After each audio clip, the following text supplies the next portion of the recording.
Olá, tudo bem? Prazer. Meu nome é Tuane, sou professora de yoga. E eu quero que vocês se sintam muito bem-vindos, muito bem acolhidos aqui nessa conversa, onde a gente vai estar falando um pouquinho mais sobre o yoga, né?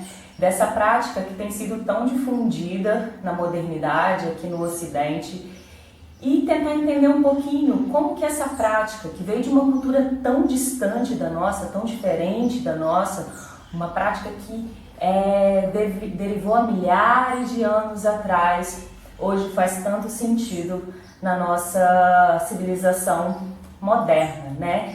Então a gente vai falar sobre saúde, porém na visão milenar do yoga, né? E como que essa visão ela pode nos ajudar tanto no tratamento de algumas doenças, né, no processo da cura, mas principalmente na prevenção de diversos males, sejam eles fisiológicos, sejam eles psicológicos.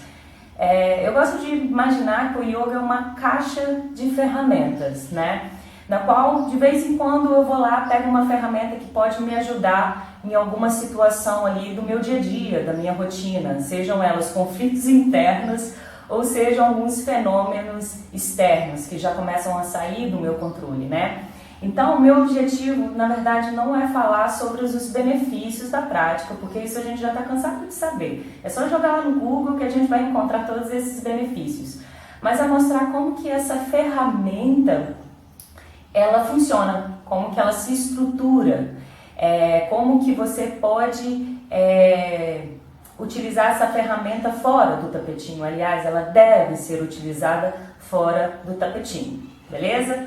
Então, de uma forma geral, a gente vai falar sobre o Hatha Yoga. Existem diversas linhagens do yoga, né? As pessoas são muito diferentes. Cada pessoa é única nesse mundo, né? Não existe ninguém que vai pensar da mesma forma que você, que vai sentir a vida da mesma forma que você. O yoga pensa também dessa forma. Por isso, então, tem várias linhagens aí que vai se adequando de acordo com cada pessoa. Então, tem alunos que são muito atraídos pelas práticas físicas, que é o Hatha Yoga, que é o yoga da força, onde a gente utiliza o nosso corpo como um processo de autoconhecimento. Existe, por exemplo, o Bhakti Yoga, né, que é o yoga da devoção, que são mais para aquelas pessoas que sentem um chamado mais da espiritualidade ali, da filosofia, tá? Mas não que o Hatha Yoga também trabalha também a espiritualidade.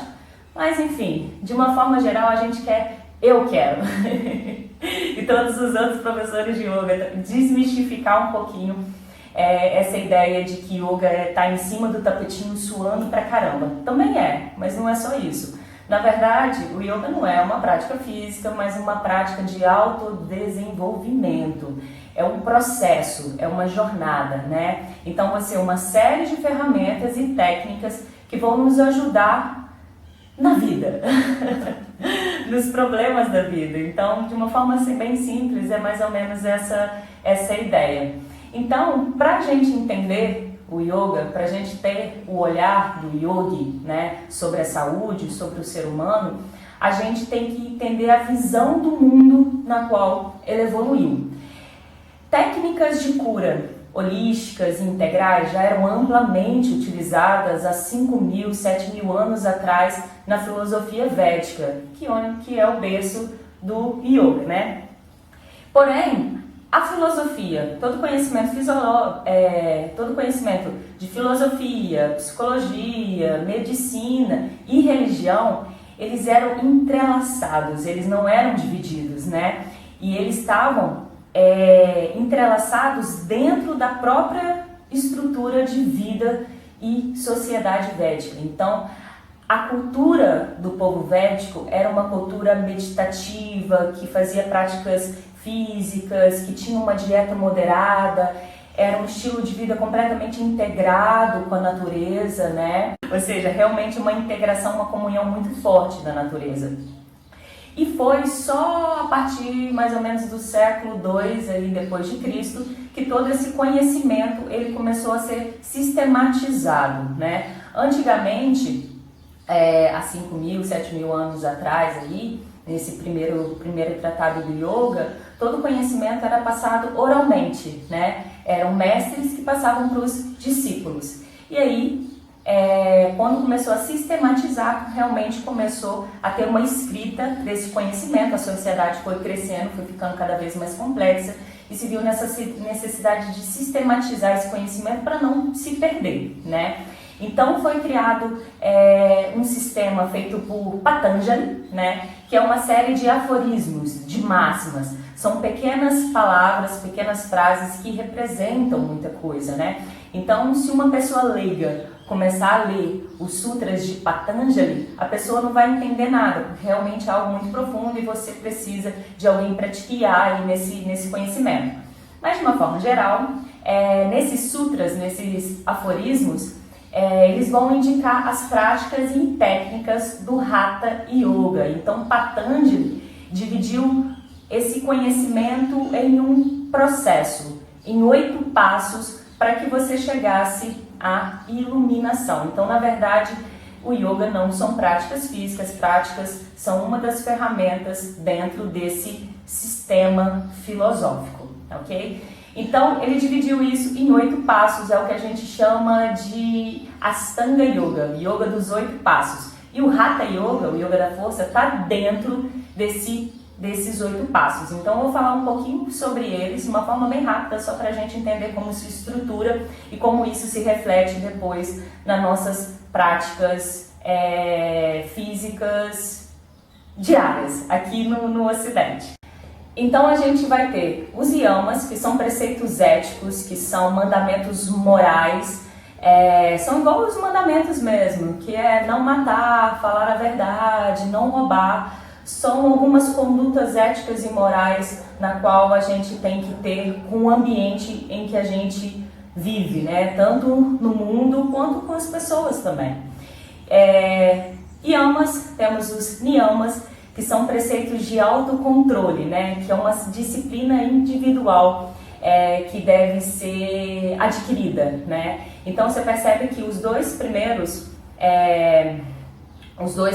passos, yamas e niyamas, está relacionado a um aspecto moral e também de uma certa disciplina, começando a aprender a se disciplinar-se diante do mundo e diante de você mesmo.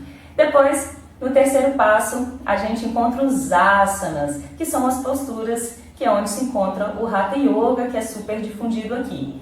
Quarto passo, a gente vai ter os pranayamas, são as práticas de respiração, desde práticas muito simples até práticas muito complexas. Depois do pranayama, a gente entra em pratyahara, que é a retenção dos sentidos, que é o recolhimento da mente. A mente para de ir para fora e começa a focar em algo mais interno, tentando encontrar um centro, tá? E depois a gente tem também dharana, que são práticas de concentração, dhyana, que são estados meditativos. Aqui é menos prática, são menos técnicas.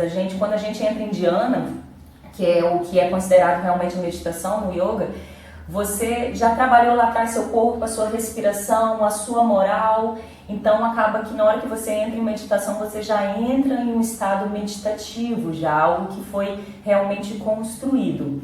E depois da meditação, entramos em Samadhi, que é a iluminação. E segundo os yogis, o ser humano é capaz de atingir. Então a gente está aí para despertar esse Buda interno que existe em todo ser humano, tá? Eu tô olhando para baixo, que eu tô com uma colinha aqui, tentar passar bem rápido aí sobre os 8 passos, né? Então, na prática, a prática em sala de aula, ela também tem uma tendência a seguir uma evolução, uma ordem, né? Então, é como se a gente pegasse essas 8 partes e também trouxesse ela um pouquinho mais pro dia a dia, né? Então, na prática do yoga, a gente vai ter as posturas, a respiração, o momento de relaxamento e o momento da meditação. Então, nos asanas e na respiração, a gente vai trabalhar com o nosso corpo, desbloquear um pouquinho o nosso corpo, vai trabalhar a nossa capacidade respiratória e depois a gente vai relaxar, trazendo os sentidos um pouquinho mais para dentro, entrando num estado de contentamento. Tá tudo bem, tá tudo certo, eu posso relaxar. E a partir disso, a gente senta e entra em estado meditativo. Não no estado meditativo, que a gente vai estar utilizando muitas práticas para a gente realmente entrar no estado meditativo bastante tempo, muito tempo praticando, muita prática, muita disciplina, para a gente, quem sabe, um dia entender do que é uma meditação visto realmente lá do Oriente, né? E aí a gente entra numa questão, onde começa o corpo e termina a mente, onde começa a mente e termina o corpo, né? Não tem jeito, os dois estão entrelaçados, por isso que o yoga busca trabalhar o homem por completo, desde o mais denso, que é o seu corpo, ao mais sutil, que é algo mais profundo, é onde que a gente chega a tocar lá na espiritualidade, né? Nesses desejos da alma. Então é muito interessante. Então a gente começa pelo denso, o nosso corpo, e a gente cada vez vai se aprofundando mais no nosso interior. Então agora eu vou falar um pouquinho sobre essas práticas, os asanas, que são as posturas, a respiração, o relaxamento e a meditação, e como que isso é aplicado e como que isso se reflete no dia a dia das pessoas. Bom, a gente começa falando sobre os asanas, né? Como que a gente viu, o yoga não é somente uma prática física, na verdade é um progresso, né, que a gente vai fazendo. E para a gente iniciar essa jornada de autoconhecimento, de autodesenvolvimento, é muito importante você ter um corpo forte, porque se esse corpo não estiver forte, você vai desistir muitas dessas vezes, tá? Então, para essa jornada, é muito importante que o corpo esteja fortalecido, que tenha agilidade, que tenha equilíbrio, resistência e muita vitalidade para os problemas que a vida traz, né? Que a gente sabe que são muitos, tanto conflitos internos quanto problemas externos também. E o homem ocidental maduro, ele tem uma movimentação muito monótona, né? Uma rotina um pouco cansativa, um pouco repetitiva, e também a gente tem alguns objetos que facilitam, mas ao mesmo tempo prejudicam de uma certa forma o nosso corpo, né? Que são cadeiras altas, um vaso alto. Na maioria das vezes a gente tá numa cama alta, acorda, senta na cadeira, vai pro carro, chega num escritório, senta numa cadeira novamente, a mesa é alta, então acaba que os movimentos corporais ficam um pouco restritivos, né? Então, quando você começa a praticar os asanas, você começa a fazer movimentos que são muito diferentes, né? E esses movimentos ajudam a exercitar os músculos, nervos, glândulas, fazem massagens naturais em toda a região abdominal, porque a gente vai trazendo exercícios que a gente não faz normalmente. Então, traz um bem-estar muito grande pro corpo, né? E a maioria das vezes a gente sempre está num estado de tensão muito grande. Então quando a gente começa a trabalhar os asanas, existe um desbloqueio muito grande no nosso corpo, né? E, como eu falei, a simbologia, na verdade, a filosofia ela vai estar muito ligada até na parte física, né? Então os asanas, ele tem um aspecto simbólico muito grande, não é simplesmente fazer uma postura. Existe uma simbologia muito profunda atrás dessa postura, né? Então, a gente vai ter desde nomes de plantas, objetos, heróis, mamíferos, insetos. E o que isso quer dizer? Mostra de uma forma resumida assim o princípio da evolução, aprendendo a respeitar tudo que faz parte do nosso planeta, tudo que faz parte desse mundo, né? Abandonando um pouquinho o nosso ego e fazendo com que a gente experimente estar numa postura do gafanhoto. Eu sou um gafanhoto e você vive aquela experiência muito interessante. Então é aquela experiência de se colocar no lugar do outro. Então isso tem um reflexo muito, muito positivo assim na nossa vida. Então, por exemplo, quando você está na postura da montanha, que é Tadasana, né? As posturas têm nome em sânscrito, que é a língua da civilização védica. E Tada significa montanha. Então, realmente, você quer manter o seu corpo ereto, que é uma postura em pé. Se alinhe seus pés, encaixou, não é simplesmente ficar em pé, mas ficar em pé da forma correta, distribuindo o peso de uma forma correta, mas aí você desperta todo aquele olhar da montanha, né? Buscar a firmeza, a estabilidade da montanha. A montanha está ali, né? Imagina qualquer montanha, que seja uma montanha ali em Bitipoca, ou no Caparaó, ou a que você quiser. Sempre quando a gente olha uma montanha, traz uma sensação muito gostosa na gente, né? E a montanha, ela tem aquele aspecto passivo, né? Independente da chuva, independente do vento, do calor, a montanha permanece ali firme, forte e estável.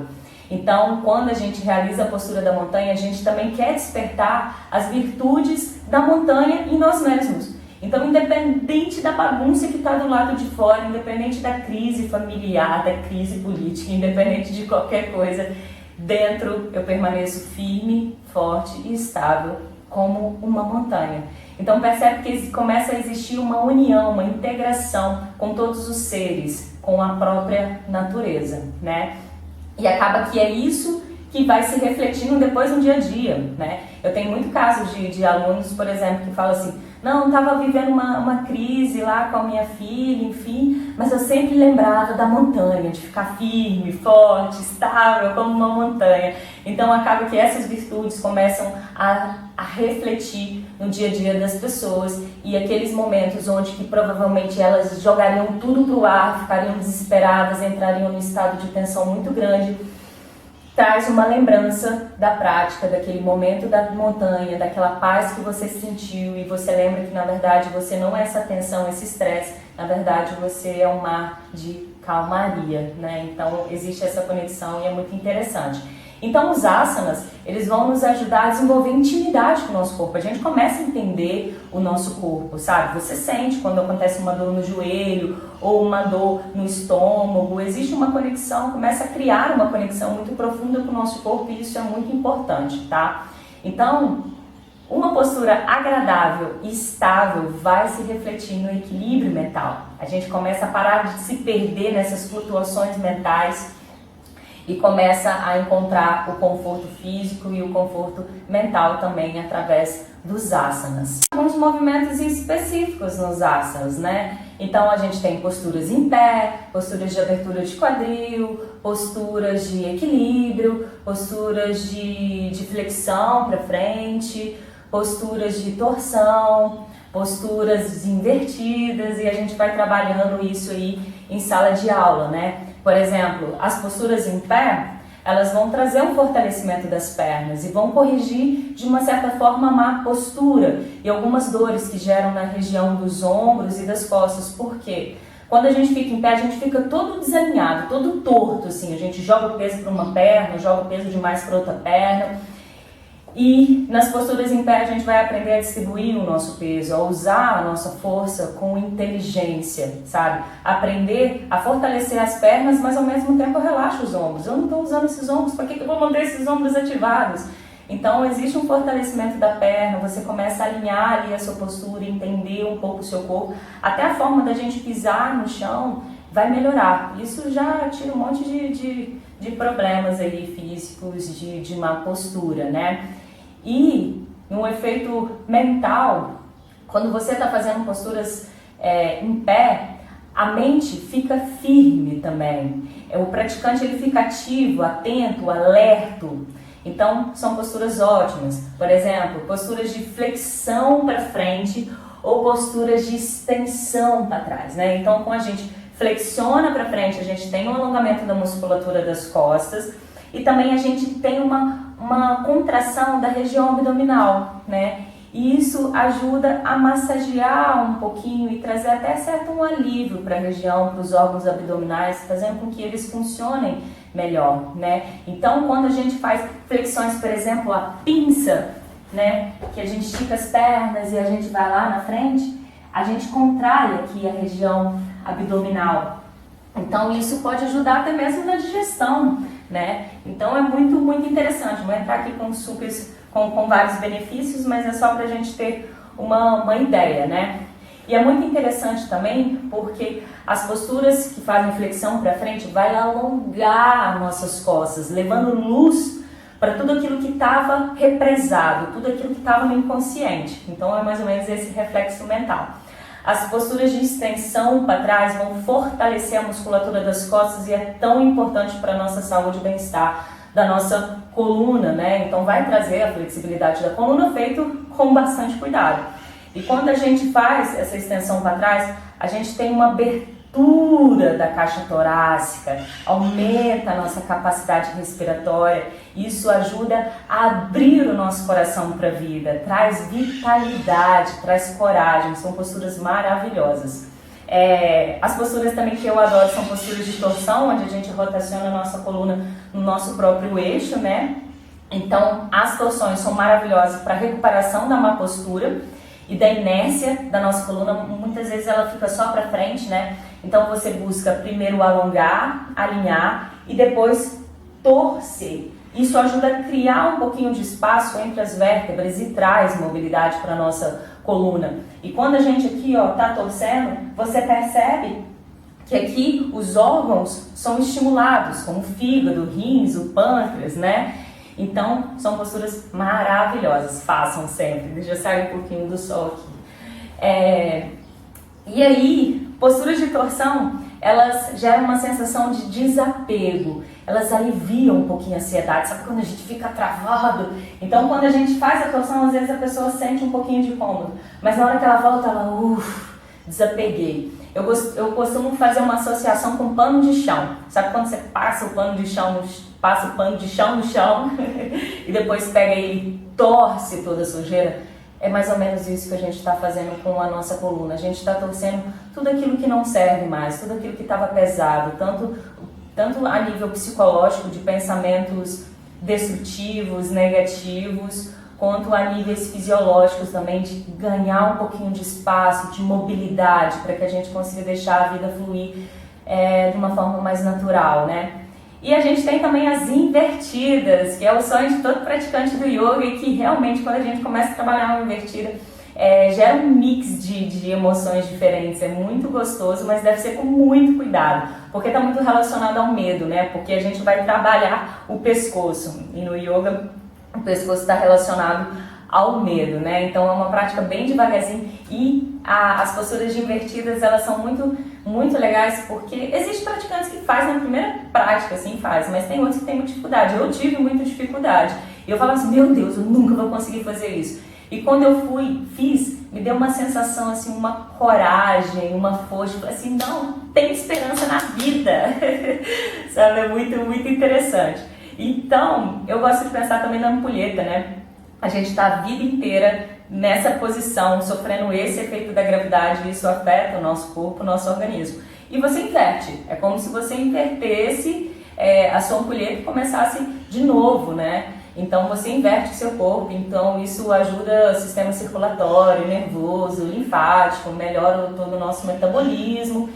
E são posturas muito legais porque vão trabalhar alterações do padrão de comportamento, ou seja, você inverte o seu pensamento, você muda a sua percepção, você vê a vida assim, e depois você vê a vida completamente diferente. Aquilo gera um reflexo bem diferente assim, no seu corpo, é muito legal, tá? Mas sempre com muito cuidado, com muita prática. Isso é a última coisa que a gente faz, porque você precisa de fortalecimento abdominal, você precisa de consciência dos ombros, né? Então é muito devagar, muito gradual, mas é extremamente positivo. E aí acaba que você percebe que você ganha força e flexibilidade, uma certa agilidade no seu corpo, mas você também sente principalmente os aspectos mentais. Você lembra das posturas no seu dia a dia. E junto com os asanas, a gente trabalha a respiração, que é o pranayama, né? Então ele pode ser feito antes das práticas, pode ser feito depois da prática física ou junto. A gente tem diversas técnicas. Tem técnicas mais simples, as técnicas mais complexas de respiração. Eu não vou adentrar muito aqui, mas durante toda a prática do yoga a gente está trabalhando alguma técnica de respiração.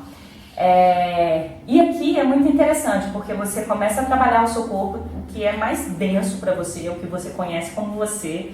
E aí, a partir da concentração da respiração, é como se você trouxesse essa concentração um pouquinho mais para dentro. A gente começa a se aprofundar, dar um passo além, né? Então, como a gente não consegue dividir o corpo da mente, Dentro da visão do yoga, a respiração ela funciona como uma ponte. É como se ela fizesse parte ela faz parte do corpo físico, mas ela também faz parte do corpo mental. Então ela é a ponte, é ela que vai unir corpo, mente aqui e agora. Por isso é tão importante a concentração na nossa respiração. Então aqui o nosso objeto do estudo não é mais o nosso corpo, mas o sistema respiratório, né? Aprofundando a nossa concentração em algo mais pontual no corpo, né? E é muito legal porque às vezes a gente respira muito pela boca, talvez é um hábito que você atingiu lá quando você era criança, seu nariz era muito entupido, ou você teve algum problema com obstrução ali das fossas nasais. Então, quando você começa a praticar o yoga, é muito importante você trabalhar a respiração nasal, que realmente é a certa, porque ela funciona ali como um filtro, né? E uma coisa muito legal da respiração é o seguinte, ela é um fato fisiológico, psicológico e prânico. Quando a gente fala de prana, a gente está falando de energia, de um campo energético, né? O prana é energia vital que se movimenta através da respiração. Faz até sentido, se a gente não respirar, não tem vida. Então, quando você respira, você tem uma boa capacidade pulmonar e você respira bem, preenchendo todas as partes dos pulmões, você tem um pouco mais de vitalidade. Por isso que a gente fala que também é um fato prânico, pois traz vitalidade para o nosso corpo. Uma respiração completa, uma respiração profunda traz vitalidade, beleza? É um fato fisiológico, né? E é muito legal porque esse processo fisiológico ele pode ser voluntário ou involuntário, e isso traz a gente novamente para a respiração como objeto de estudo, porque a gente pode deixar ela involuntária ou a gente pode parar essa respiração, reter pulmão vazio, reter o pulmão cheio, trazer um ritmo, mudar esse ritmo, começar de novo. Então é muito interessante porque é aí que surgem diversas técnicas de respiração. E cada pranayama, cada tipo de técnica pode trabalhar algum aspecto. Por exemplo, existe um tipo de respiração para você acalmar, existe um tipo de respiração para ativar, para trazer uma mente mais clara, mais ativa, existe respiração para trazer o equilíbrio do seu corpo, um equilíbrio energético. Então, é sempre essa ideia de você ter o seu sistema respiratório como objeto de estudo, tá? E também ele é um fato psicológico. Eu acho que todo mundo já percebeu, quando a gente está muito nervoso, está pé da vida, a respiração está muito acelerada, né? E essa respiração ela vai se refletir na nossa mente. Quando a respiração está acelerada, acaba que os pensamentos são muito rápidos, são muito superficiais, julgadores. Quantas vezes a gente toma algumas atitudes no momento que a gente está muito nervoso, que a gente se arrepende muito depois, né? Então, acaba que a respiração tem uma mãozinha ali no estado psicológico da pessoa muito, muito importante, né? E quando a gente respira de uma forma tranquila, uma respiração profunda, ela traz pensamentos mais consistentes, menos julgadores, existe uma reflexão, existe um fogo de consciência, de intelecto, de discernimento. Então, é muito interessante. Então, como ela pode ser voluntária, acaba que a gente trabalha uma respiração rápida, uma respiração profunda, e você depois consegue jogar isso para sua vida, sabe? Às vezes você está passando por um momento de muito estresse e você... aí você fala, não, volta para a respiração. Tá tudo bem. Só de gravar esse vídeo, eu já fiz, tipo assim, muita respiração, porque eu fico muito nervosa e a respiração realmente acalma. Então você pode trazer essa respiração voluntária para o seu dia a dia, para te ajudar a passar por vários problemas. Às vezes pode ajudar a dormir, às vezes você, nossa, eu não consigo dormir. Às vezes você aprende um pranayama para gerar um relaxamento, isso vai ser muito positivo para você, tá bom? E aí a gente fala da respiração do asana como uma forma que a gente utiliza juntos na prática. E depois de fortalecer o seu corpo, depois de trabalhar a sua respiração, agora você tem um momento para relaxar. A gente entra num processo de relaxamento, né? De uma forma geral, a gente vive um estado permanente de tensão, a gente virou uma pilha de nervos, né, que a gente costuma falar muito, né? E o indivíduo tenso, ele vira um alvo fácil para sintomas caóticos, né, tanto de natureza orgânica quanto de natureza psíquica. Então as representações psíquicas, elas se refletem no nosso organismo, na nossa pele, no nosso cabelo, no nosso corpo inteiro. E muitas vezes esse estado tensional, ele escapa da nossa consciência e fazem com que os músculos fiquem contraídos. Então acaba que a gente não percebe que o músculo está completamente tenso, completamente contraído e acaba que o corpo está gastando uma energia ali desnecessária naquela contração daquele músculo, né? Eu percebo muito isso nos meus alunos. Às vezes tá lá, a pessoa tá aqui, relaxa os ombros, a pessoa nada, relaxa os ombros, nada. Você tem que chegar e tocar aí, na hora a pessoa solta, ela fala assim, caraca, eu nem percebi que eu tava com o ombro tenso. Então, mais ou menos, a ideia é essa. Tudo que acontece na nossa mente se reflete no nosso corpo e tudo que a gente faz com o nosso corpo também se reflete na nossa mente, né? Então, é muito interessante a gente ter essa percepção e aprender a relaxar, aprender a sair desse estado tenso, né? E no yoga, a postura que a gente faz para o relaxamento é o Shavasana, que é a postura do morto, da postura do cadáver. É exatamente isso, a gente vai imitar um cadáver, né? Então a gente se deita, separa os pés, palma das mãos viradas para cima, recolhe um pouquinho o queixo, a coluna tem que estar toda alongadinha e aí amolece, sabe? É como se você desligasse o seu corpo e deixasse só a mente e a respiração ali funcionando. Então, o Shavasana ajuda a eliminar a fadiga dos asanas que você fez anteriormente e ele ajuda a fazer com que o sistema nervoso ele entre em estado restaurativo. A gente está uma pilha de nervos o tempo todo, o corpo está funcionando, o corpo está tenso o tempo todo. Então, quando você faz o Shavasana, você faz o sistema nervoso entrar no estado restaurativo, no estado de cura. Ele tenta se reequilibrar novamente, que é extremamente importante, né? Então, a tensão da civilização moderna, ela sobrecarrega o nosso sistema nervoso. E o relaxamento pode ser, muitas das vezes, um antídoto, tá? Às vezes, um pequeno relaxamento de 15 minutinhos na prática de yoga é a mesma coisa de uma noite inteira de sono. Às vezes as pessoas chegam tão tensas na prática que na hora do relaxamento acabam dormindo. Ela fala assim, meu Deus, não sei nem como que eu dormi. Mas é porque existe um progresso. Você trabalha o seu corpo, libera toda a tensão do seu corpo, trabalha a sua respiração, começa a ter um pouquinho um controle ali dos seus aspectos emocionais através da respiração. E na hora do relaxamento você sente que você merece aquele momento de pausa. Então isso se reflete também numa boa noite de sono. Você aprende a ter algumas ferramentas que podem te ajudar a conduzir uma boa noite de sono. E agora a gente entra na meditação.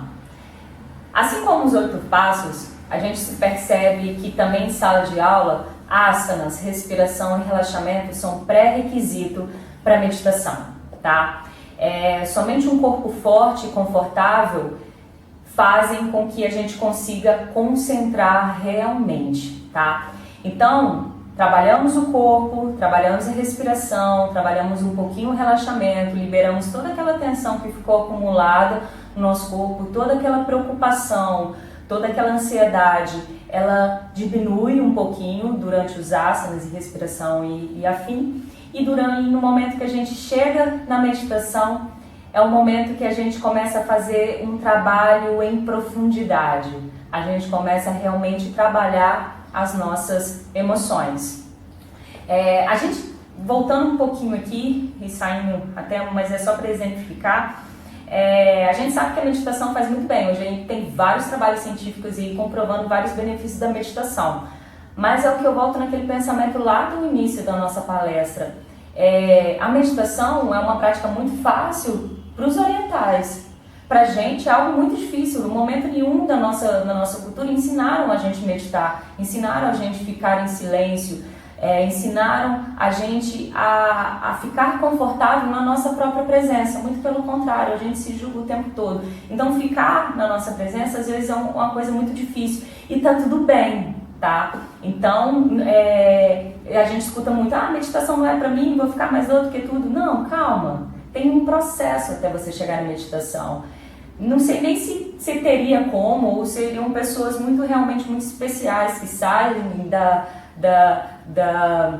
do padrão ali, que são pessoas que sentem aqui, entram em transe, sabe? Eu não, tenho muita dificuldade e até hoje eu acho que eu nunca meditei de fato, mas eu tento, tá?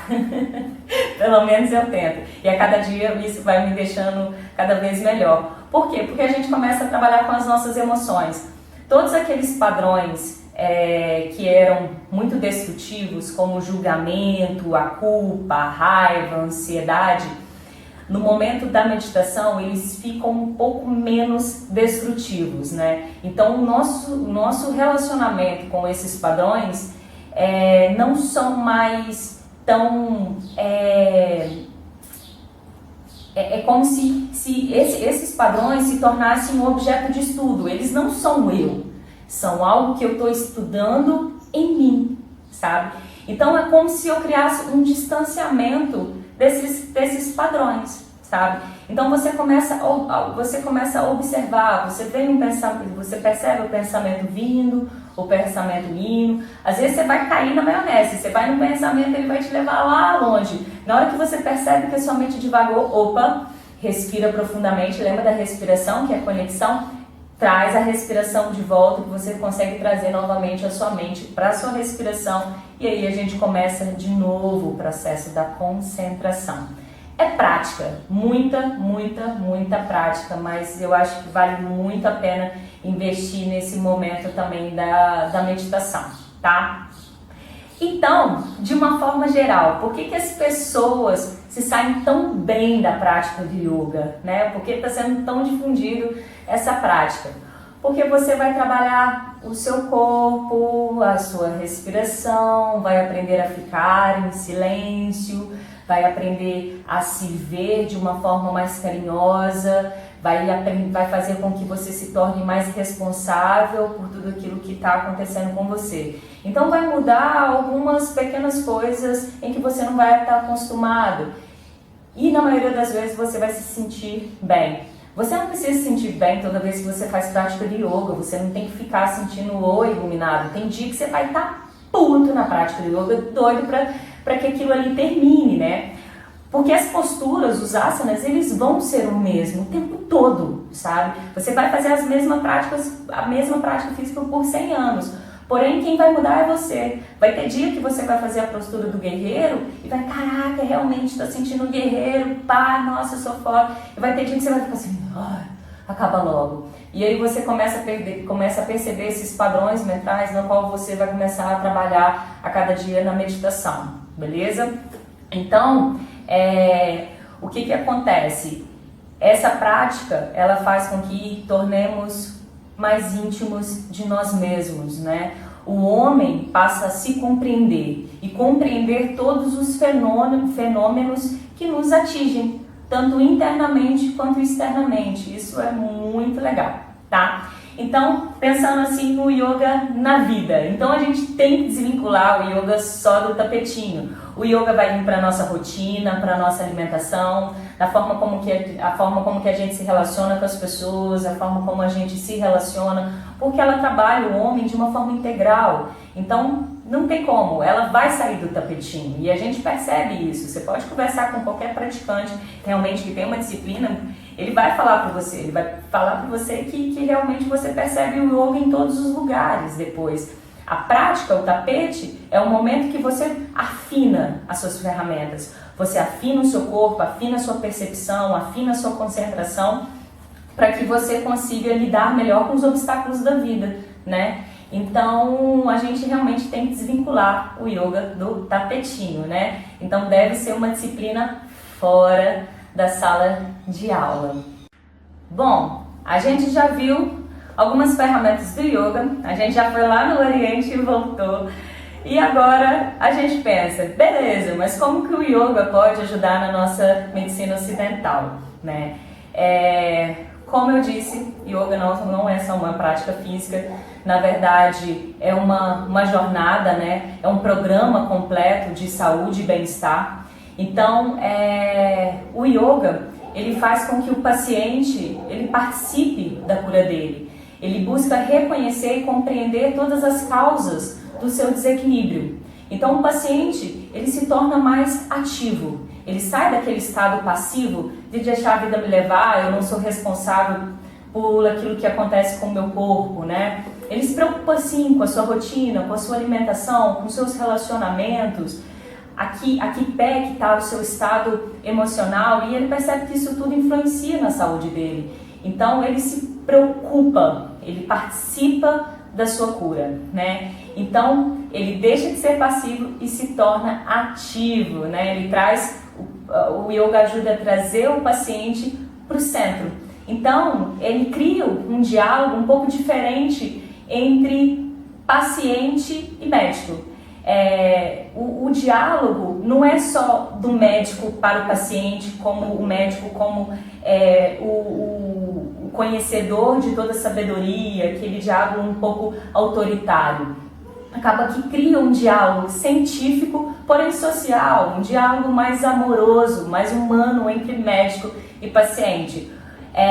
O yoga, ele busca o resultado a longo prazo, não a curto prazo. Estou com dor de barriga, toma esse remédio que vai ficar tudo bem. Não, pera, o que causou essa dor de barriga? Será que foi minha alimentação? O que será que pode ter sido? Então ele pensa a longo prazo, não a curto prazo. Isso é muito bacana para o diálogo com o próprio paciente. Então as pessoas procuram yoga para qualquer coisa. Tô com dor na coluna, preciso me acalmar, preciso relaxar, não estou me sentindo bem, não importa. Façam yoga, tá? Isso vai ser muito bom para você e para a humanidade, beleza? Eu acho que é mais ou menos isso. Tentar passar um pouquinho do que eu tenho vivido, do que eu aprendi. O yoga foi realmente muito importante na minha vida e tenho certeza absoluta que o yoga pode acrescentar muito na vida de vocês e na vida de seus pacientes, tá? Tive vários alunos que passaram por situações assim muito, muito difíceis, de cirurgia, de câncer, e que elas vinham até mim e falavam: Tuane, não sei se não fosse o yoga, eu não sei como que eu lidaria com aquela situação. Se não fosse a respiração, eu não sei como que eu lidaria com aquele momento. Então eu acho que pode ser muito útil. E principalmente esse diálogo gostoso entre médico e paciente. No mais, eu acho que é isso. Até a próxima. Muito obrigada por estar até agora aqui me escutando, beleza? Beijo grande no coração. Até!